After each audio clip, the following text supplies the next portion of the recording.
start the meeting in a few minutes. All right, I got Hey, my headphones in. Hi. I think I owe you an email, so you sent an email question. I need to get back to you. Yeah, the questions. Mm-hmm. Yep, but you know, I don't remember the question. You can ask it right now if you want. Okay. So let me go to my sent. So one of the questions was, is there like a master list that they're keeping track of everyone who's been pre-registered? Yes. And then does it correlate with those who have received the vaccine, at least through Montgomery County? Well, those who have pre-registered and were called are of course reconciled if it's the county vaccination. However, if someone pre-registered and then went ahead and got a vaccine elsewhere, then we as county would not know that. Got it. Okay. So there's not like a CDC it's not list reconciled or or coordinated. So when somebody is contacted by the county and said, hey, you are now up for a vaccination, they can tell the person who called them from public health, oh, no, thank you so much, I'm all set. Right. And then if they get the email link, I saw that it tells you if you've already been vaccinated, respond with already vaccinated. Correct. So I guess for email, Yes. that's how they're doing it. Yep. So that's one. Mm-hmm. Okay. So nursing homes are able to register to have vaccine clinics basically at their buildings or come to their buildings. Will independent living senior housing apartments have the same opportunity? We'll discuss this. That's a part of my agenda to talk about plans moving forward. So okay, we're going to do that as well as other questions. In the meantime, I'm still admitting people. So while I do that, I'll just welcome everybody again because we're recording, I believe. So I'm going to just say it's Friday, February, what, 12th? Yes. Wow. I'm passing my mini mental. It's pretty impressive. Zeke, could I ask a question real quick before we get started? Sure. I mean, this is intended as Q&A too, so, but you can ask right now, definitely. So yesterday's clinic at Richard Montgomery apparently was something of a problem. Yep. With 3-hour lines outdoors. And I'm getting both from our village, but also even just via my own neighborhood listserv, people are just absolutely up in arms about what is going on, that they think that 70 and 80 and 90-year-olds can stand for 3 hours outdoors. There was a mistake. That was not intentional. This is not a usual thing. That they will remedy that problem. It will not repeat. The issue actually is not the county, not that we're trying to deflect blame, but the county is asked to use a scheduling software handed down by state. And there was a glitch and a problem with their scheduling software. So we didn't even know that this is coming our way. But that, I think, is currently their fierce negotiation with state, who actually owns the software and can then implement the changes necessary to ensure this doesn't happen again. So we can be pretty confident telling people that that was a one-off and don't worry about it. I don't know. What I can do is, as soon as we off this call, I can just receive confirmation whether or not this had been corrected. But that was just a mistake, that completely a technological glitch rather than poor planning. Though you can say, you know, you can go deeper into that. Okay, thank you. Yeah. As a follow-up to Doug's question, sorry, are there steps that our participants can take in order to validate their appointment time? So in advance of that day, maybe? Is there a... That's, I mean, you can call the public health line, info line, but it is not necessarily a good idea to overwhelm them, because that would mean that they would get double the number of calls and they're already overwhelmed. Let's table that. I think what I'm going to do, and that actually is a part of my planned agenda with you guys, is how do we establish effective means of communications between you and us so that that real-time information is communicated both ways. I will show you what my hopes are for this, and I will get back to you with the question about how do we manage this glitch in terms of our communication to all, to all of you and with you to your constituency. Because I think it's a valid question to say, well, if this glitch has happened, A, can you guarantee it's not going to happen again? And B, can I confirm that I can show up at the time and not have to have a 3-hour line waiting for me? So I'm just going to write that down for a minute, okay? I think people even, I mean, lines are not ideal, but I think people wouldn't even have bothered so much about the lines is that it was outdoors and there were no chairs. Yeah. You know, I mean, that was so bad. No one would ever design a process that would make people, regardless of their age, wait in this weather. So, I mean, yeah. Because no one planned for it, there were no solutions for a line no one wanted to have to begin with. So it's a technological gift, but I will ask the question about confirming time. How can people confirm?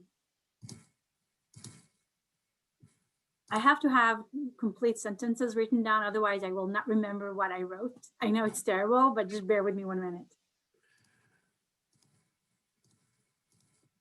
Okay. So I think we can start. Complete sentences, I can't remember anything, so don't.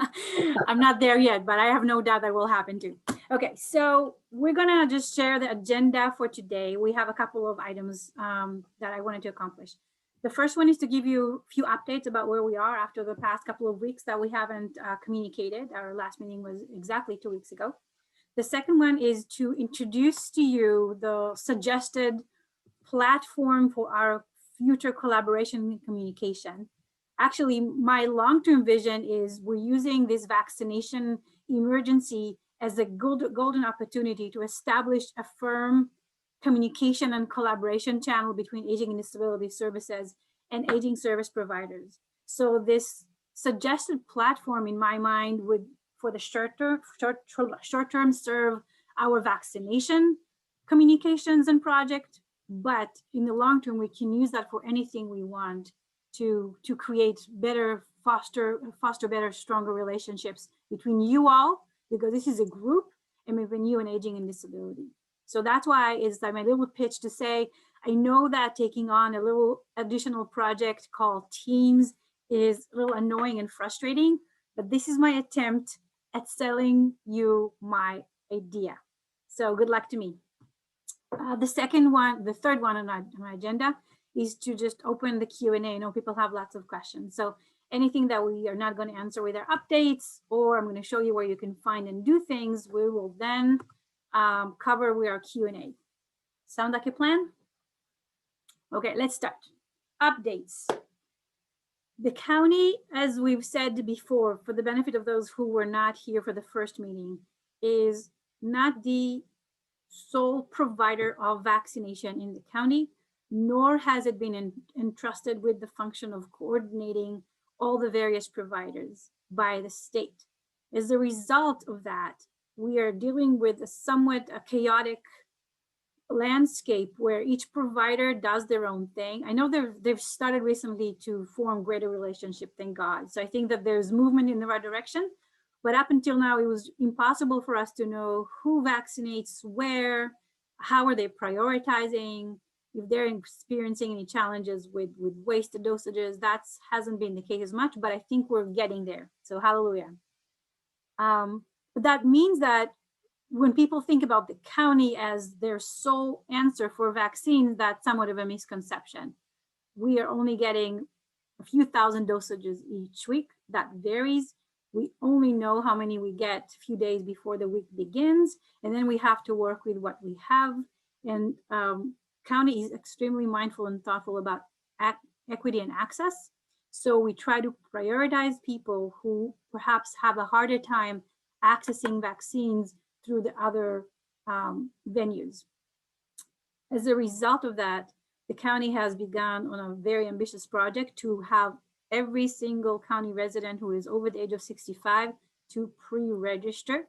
And we covered that previously. And we're still asking you to use all means possible to focus on those who might not have an easy time accessing those links on their own, and pre-register everybody their neighbors, their aunts, their grandparents, their cousins from their mother's side, anybody you have access to who you think needs help in the pre-registration process, please help them do so. There have been a lot of questions around vaccinating and senior building communities. It came both from the Maryland Department of Aging and from local senior buildings. And I wanted to let you know that the plan is slowly being built, and there are some preliminary steps in reaching out to senior building facilities, independent senior living facilities, and slowly get them vaccinated as well. The barrier is not the lack of will or connections, but the number of vaccine supplies we have each given week. As number of vaccine supply increase, so will our ability to reach more and more buildings and vaccinate on site. We all know that there's plenty of benefits to offering that. And so it's not that we don't want to do that, it's just a matter of supply. And we will try to prioritize buildings that are in high need zip codes and in affordable communities, and then we'll slowly go down the list.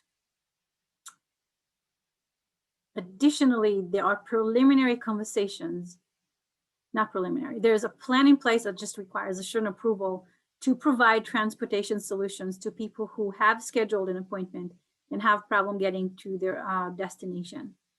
We are partnering with Jewish Council for the Aging Connect-A-Ride in providing that information and connecting people to a solution. Our goal is that no person who has an appointment will not show up due to lack of transportation. And so we're currently putting the final touches, and so we haven't come out with a public plan because there's lots of moving parts to this program, as you can imagine. But we will make sure that anybody that needs a solution to get to their destination will be able to do that. And that's really important for us. And that will be done in partnership with all of you. Some of you have solutions for transportation, and so you'll be our partners. And some formal providers that are already contracted with the county will also receive, will be a part of the plan and will receive referrals as necessary. And yes, there is a plan on for the we call solution of last resort. If nothing else works, we will try to get people in a taxi so that they can get to the destination. What I ask of you right now is that know that it's happening, but please do not promote anything until a final word is then sent. Some people have jumped the gun in their enthusiasm, and I think that causes more confusion and disarray. At this present moment, I know Dana here, she's with us.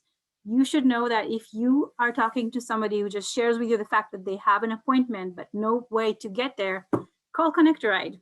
And Dana, if you want to put the number for Connect-A-Ride on the chat so that people will be able to connect with you directly. I'm going to pause for some questions if you have any. All right. Thank you, Dana. You're awesome. We just to like a note on transportation, Sean Brennan, the mobility manager, had said, and I think that's a really good point, that when you talk to your constituents, connecting them to Connect-A-Ride is a golden opportunity, not just to provide them with a solution on how to get to their vaccination appointment, but we can then make sure that people are informed about the variety of potential transportation resources they can access in the county. So, you know, the silver lining is all of a sudden we have connections with people who we would never have had any knowledge of or would not know of the variety of solutions they can access in the county. So Connect-A-Ride hopes to inform individuals about all the kinds of call-in rides and metro access and all the other resources that they could potentially enjoy in the long term. The language barrier is resolved through the usage of a language line. Connect-A-Ride has access to that. And so people can call and just say what language they need interpretation, and Connect-A-Ride can access that language line. I'm going to let Dana say a few more words if you would like, although I just don't want to get into too much of the weeds in that. So once we have all the plan in place, perhaps we can get into more of the plan. But go ahead, Dana. Sure. So Connect-A-Ride like Pazit said, has information on all different transportation options. And I do believe they're keeping a list of people who need transportation for the vaccine. So, please, even though this program is not, ready for public knowledge, they are keeping a list. So if there are people that you know of that need transportation options for the vaccine or just in general, please have them call now. And I will say this, part of the reasons we want people to pre-register is not just that we prioritize, but we can also identify those who need the transportation solutions. We take them away from the regular batch, so we are able to slowly then provide them a solution. And Doug sent the email about Regency, and when I said people jumping the gun in their enthusiasm, I was referring to Regency Taxi, who sent an email to everybody saying, hey, everybody, call this number and you'll get a free rider appointment. And it was well-intentioned. I think they're very excited, but it's definitely jumping the gun and very premature. This solution is not going to be available to anybody who just wants a free taxi ride. This is why we need to have a fully articulated plan in place that's approved by everybody before we put this out. But I do want to emphasize that at this very moment, don't tell everybody they have a free taxi ride at all. Simply send individual that you're concerned about accessing transportation resources to Dana's shop. That's the action item for you right now. Pazit, an idea came to my mind as you were talking about this.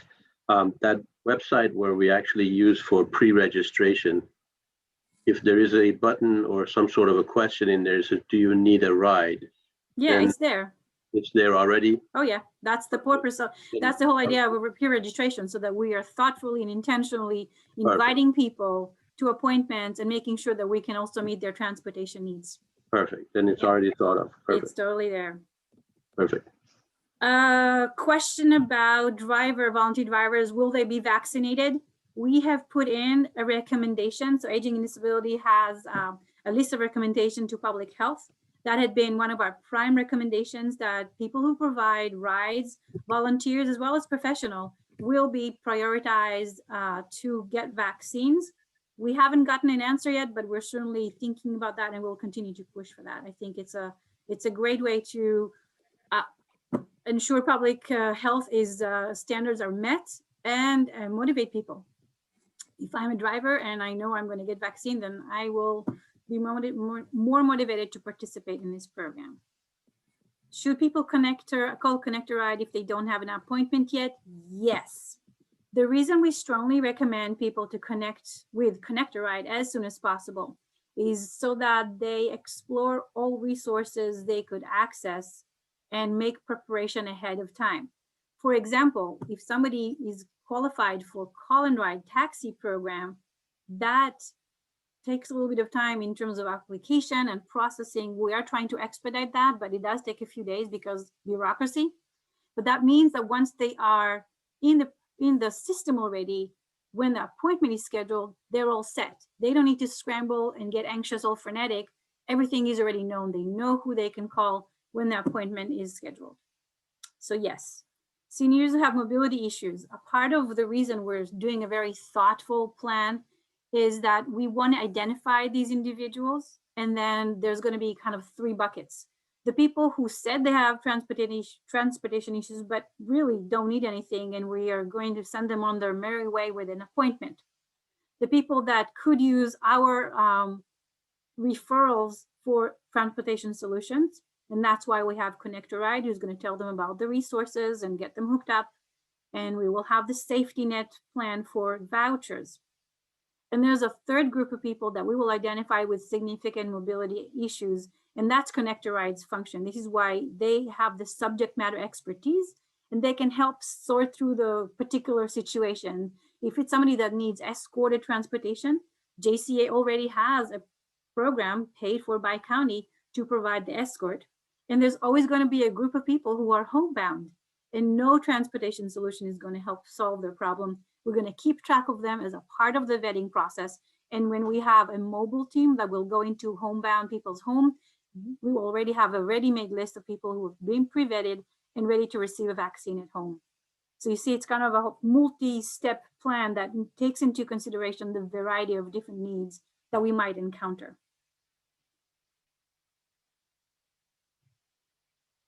Okay, I think I've answered all the questions so far. Robin, your homebound question is answered. We can move on. Laura, go ahead. I have a quick question Yeah. I've signed up about 35 of our residents here at Inwood House. Okay. And the majority of them have a disability. Mhm. Some of them are seniors, some of them cover both of those, checking both of those boxes. They are seniors and they have a disability. And I was confused by the question about if the person has a disability but is not in assisted, independent, or whatever living. And I didn't understand that it was like a compound question. I've had a lot of family members say that they're confused about that question and how to answer that question. I know some of our staff has been confused by that question. I guess my initial question to you or to anyone on the panel today or in the conversation today Yeah.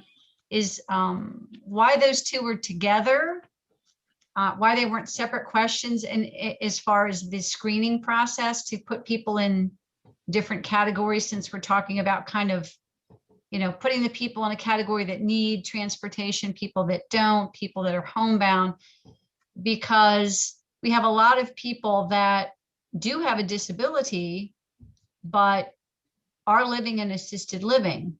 So, or are living in independent living, which is what our facility is. And so where does that put them on the most need for like persons who have underlying health conditions because of their disability?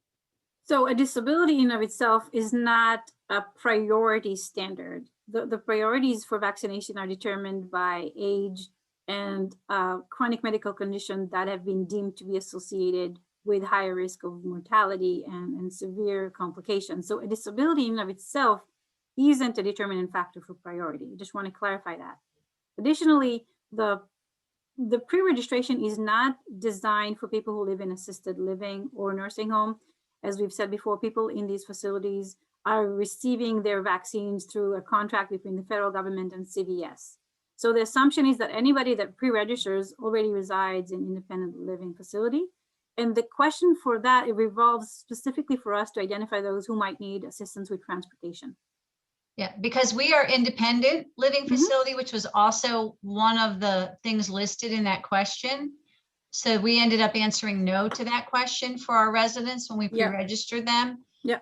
But the majority of them do not have transportation and because of their disability are not able to get to a facility. So that means, it doesn't mean that they're going to get priority over other people. That means we will take them out of the big pool of individuals and treat them differently in our vetting process. We're going to initiate the conversation around transportation at the same time that we schedule the appointment with them to make sure that we have good solutions for them. So the purpose of that was just to identify additional layer of resources necessary to mobilize them to the site. That's the idea behind it. thank you. Development disability is a qualifying factor. Yes, I think it's listed on tier 1B. The answer is yes. Especially I think there's a group home priority for that because they live in congregate housing. Any other questions about that, or we can move on to my next agenda item? Okay. I would like to introduce teams to you. How many of you, just show of hands, you can use that team thing, know and understand how teams work? 2, people have no cameras, so you can just raise your hand somehow. Marla, hi. Okay, so a very handful of you. So I'm gonna just do the basics because I've gotten some calls after sending the email follow-up. I want to show you the potential so that you will then decide if you want to join in or not. And for that purpose, I'm going to share my screen. Hold on one second.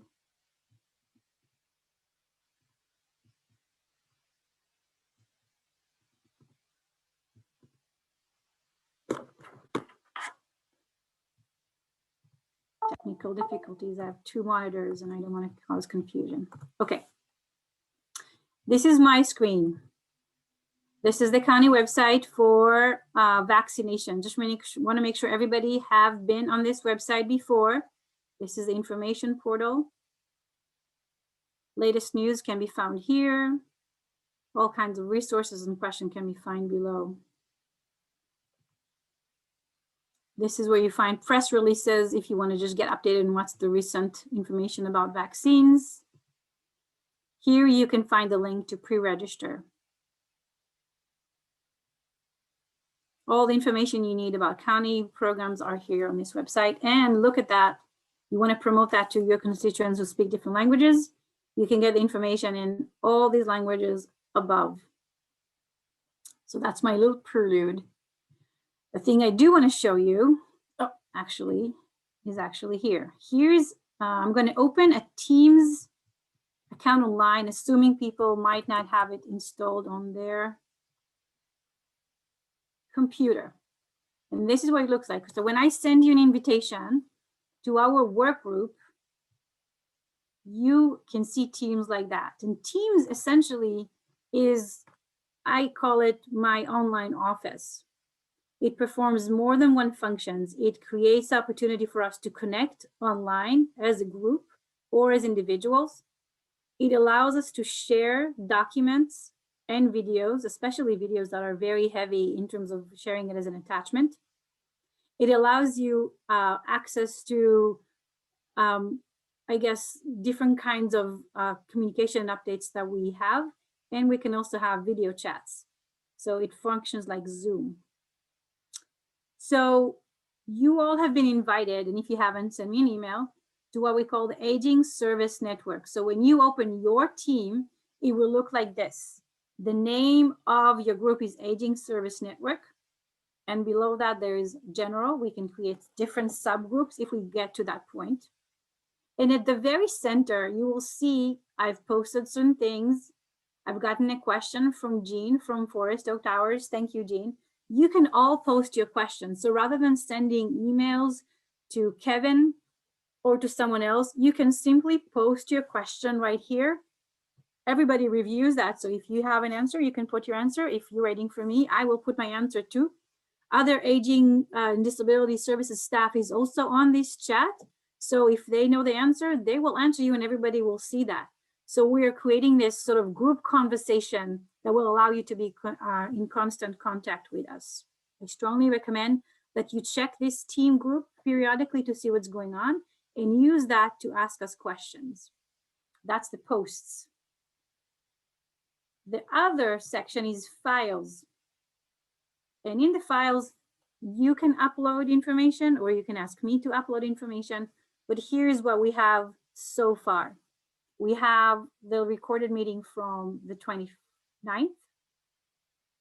We have the training project I've mentioned to you before, how to teach people to help with pre-registration, as well as where to find the websites for appointments that are not county provided.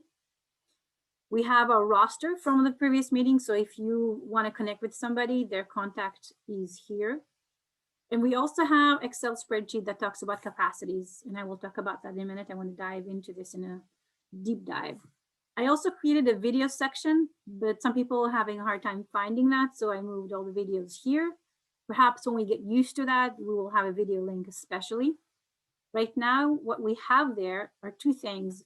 One is the other link to our providers meeting on the 29th and a nifty new link. I couldn't put that as a download that Sean Brennan had created on transportation resources. It's awesome. I strongly recommend you check it out. She's done a great job in doing kind of a combination of slideshow and an explanation of the resource, so you can brush up on if you want to know more about transportation resources.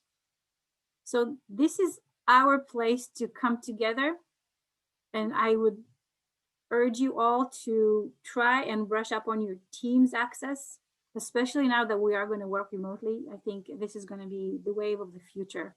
And I've been a novice to Team. I didn't know anything about Team when COVID hit, and we just all had to learn how to work with it and learn to love it. Have questions? The video is short and sweet. Yes, it's very sweet. Okay.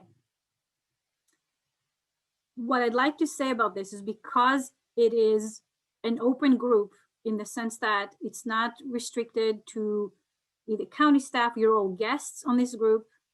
Please do not share any personal or confidential information on this group, and assume that all your communications and all the documents you upload are open to the public. So be very judicious about what you say and what you share. It's extremely important. We can delete things, but I don't want to get into the situation where we are, somebody says, oh, Mrs. So-and-so who lives there and there probably have a need for something. I do not want to have any personal information. So Terry's saying, I have Teams group, but I'm not seeing the, oh, you haven't seen the invitation, Terry? I will make sure to add you.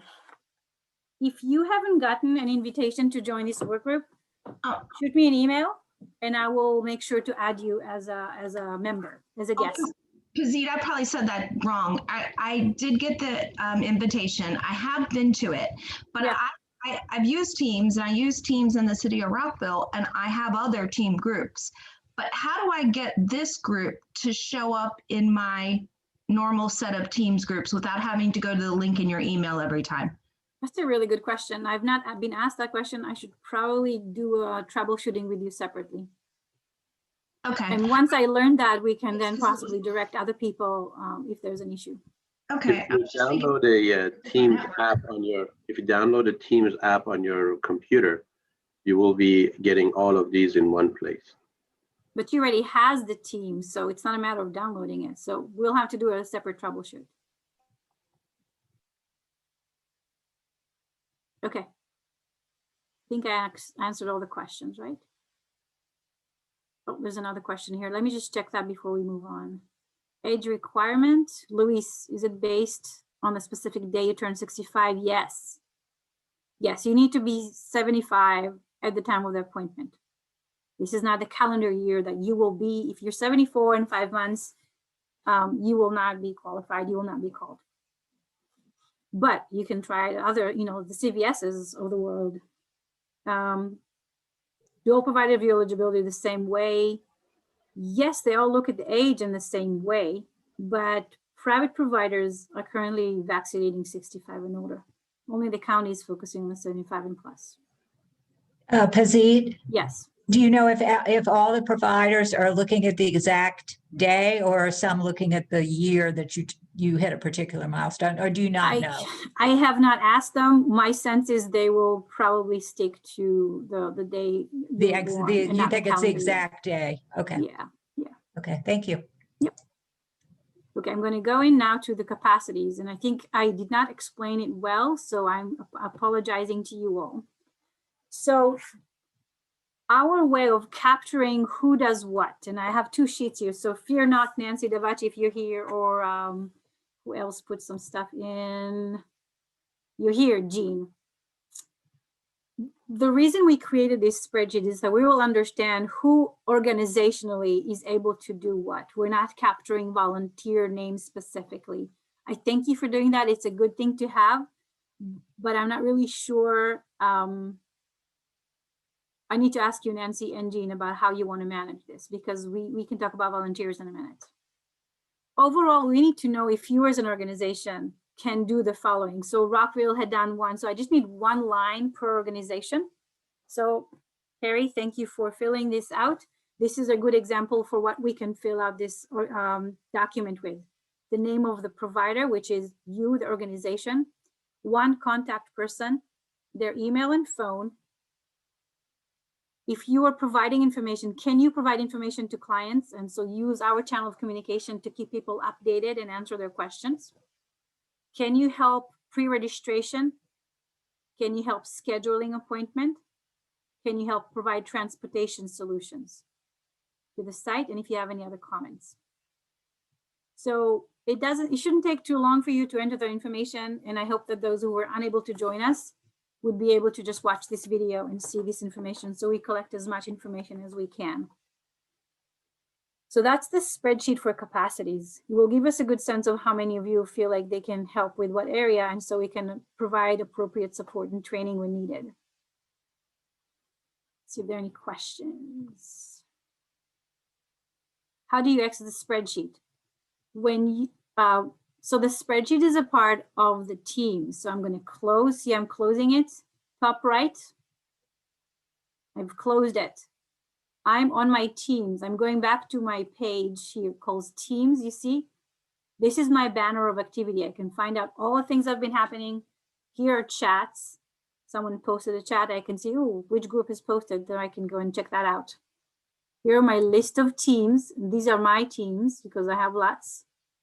I have a calendar and we can schedule appointment on the calendar actually. See, all these are meetings that I have all on Teams. All of them are on Teams and files, but that's not so important for you right now. So the way to find the spreadsheet is going to Teams. That's the heart of your work group. Find Senior Aging Service Network. These are you. You are the Aging Service Network.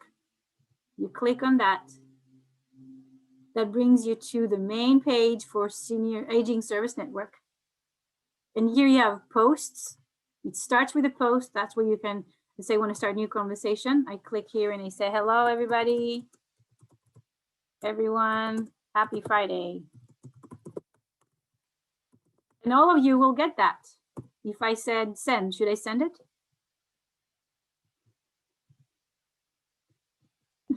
I want you to see that I'm doing it, so I'm actually going to do that. Happy Friday. Okay, I just sent it. So now we have this message and everybody that is on that group gets my message and they can reply if they want to be nice to me and reply. So then the question is, how do I find the spreadsheet? I go to files. So that's kind of the center, top center of the page. And here I will find all the documents that we're uploading. You can also upload documents. Aging Service Providers is the first document. I click on that. It takes a little while. Now keep in mind, this is a shared document. All the information you put in it will stay there for public consumption. Do not delete other people's stuff, otherwise it will not stay there. So be mindful about that. Of course, it's waiting a long time now. Bear with me. I don't know why it's doing it. Start again.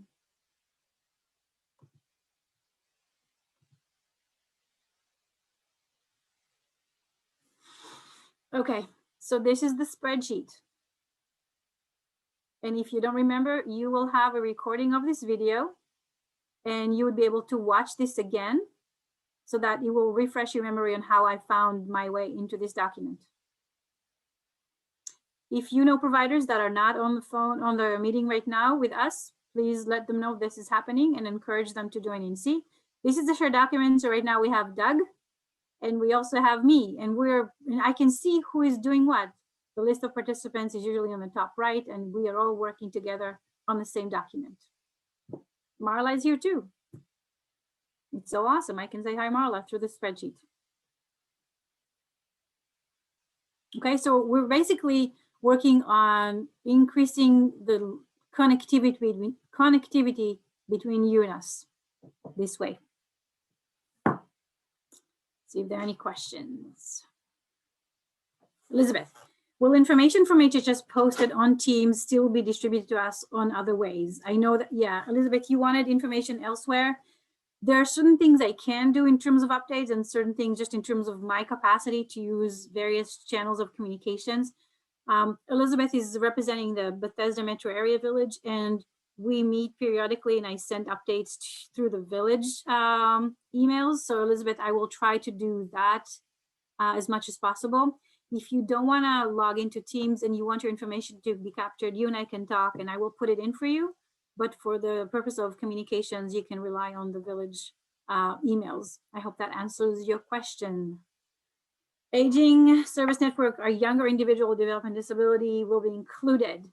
Yes, I should probably change that. I confess my bias because I come from the aging side of aging and disability, but our intent for this is to do aging as well as disability. So what I'm actually going to do is to do my mea culpa, and I'm going to rename this right now in your presence. Let me see how I can do that. Rename, manage team. I will figure out to do this, but I will change the name of this team. There you go, setting. Members, how do I change your name? Edit team. Aging and disability services network. Done. All right, I just fixed it. Thank you so much. I really appreciate the comment. Okay, now how do I get to my chats again? I'm going to stop sharing. And now I think we can open it to other questions you may have about anything I've said or other things on your mind, things you feel like perhaps we have not paid enough attention to and we need to be mindful of. Sajid, I was wondering, first of all, very good job on those websites and the fact that you have multiple languages there. Is there a chance to add additional languages to that, or is there a limitation? We can always ask. So I think we're making any advocacy effort, especially when you come as a group. Yes, you can.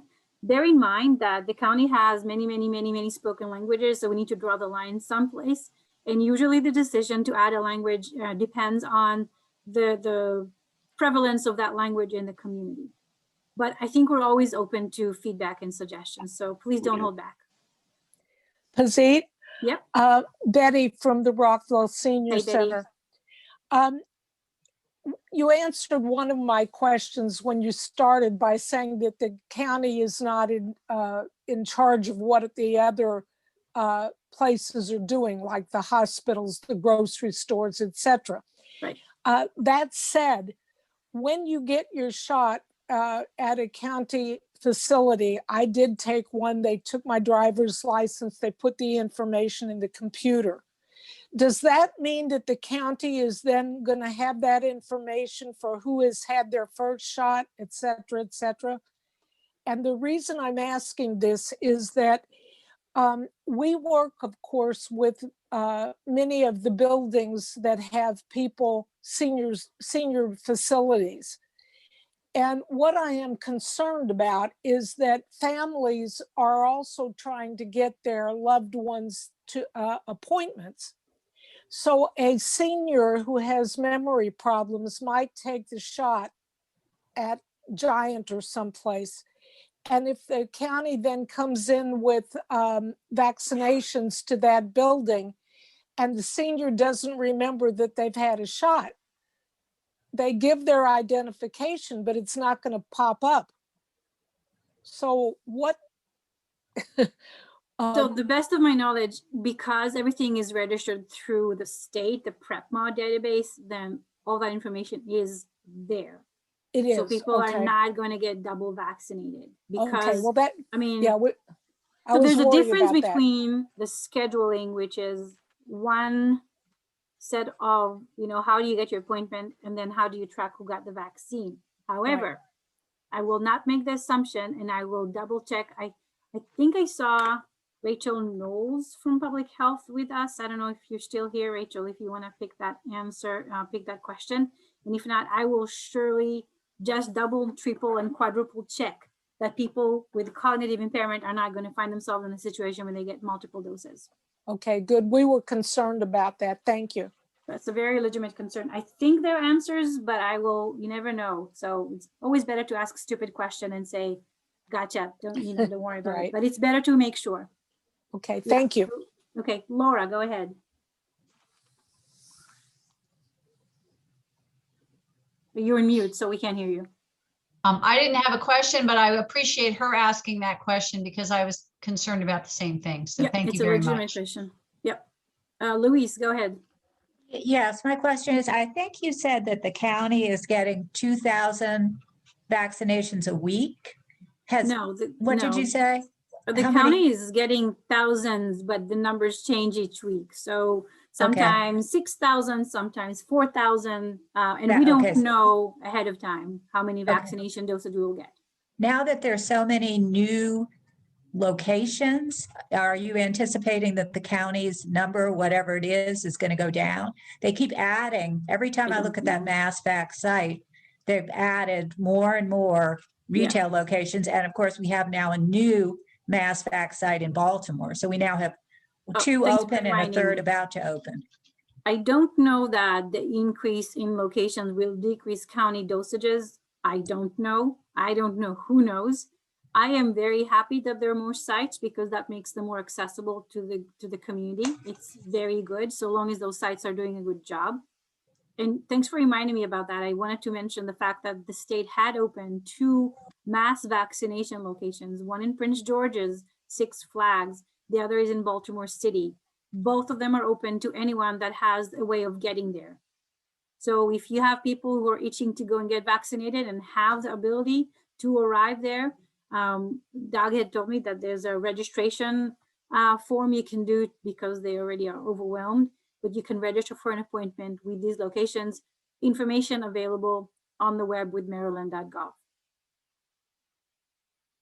So, you know, it's just another resource. I mean, the more your constituents know their options, the better it is for them. So your job is in providing all that information to the best of your ability.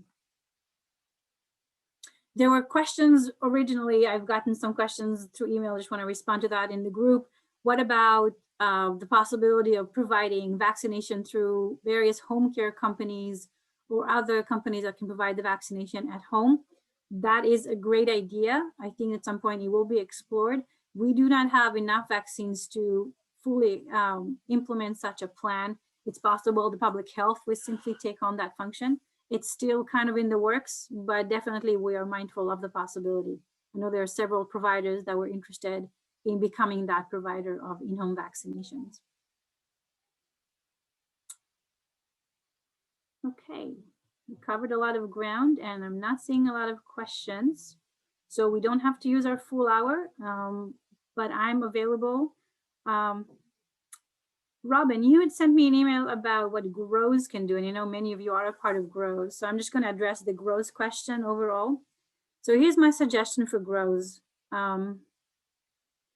As an entity that provides a lot of information and education to its providers, I don't know if you've done it so far because I haven't been keeping track, but if you want to have an event that focuses on county's effort around vaccination and be a platform for people to ask their questions, providers who are not a part of this network because they're not contractors with the county or they're not a part of other networks, we're more than happy in helping you set up an event which would provide the information to those providers so they can help their clients with the vaccination effort.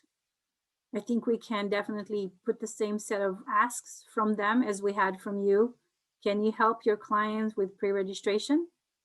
Can you help your client with appointment scheduling? And if not, we have nonprofits and volunteer organizations that can do that.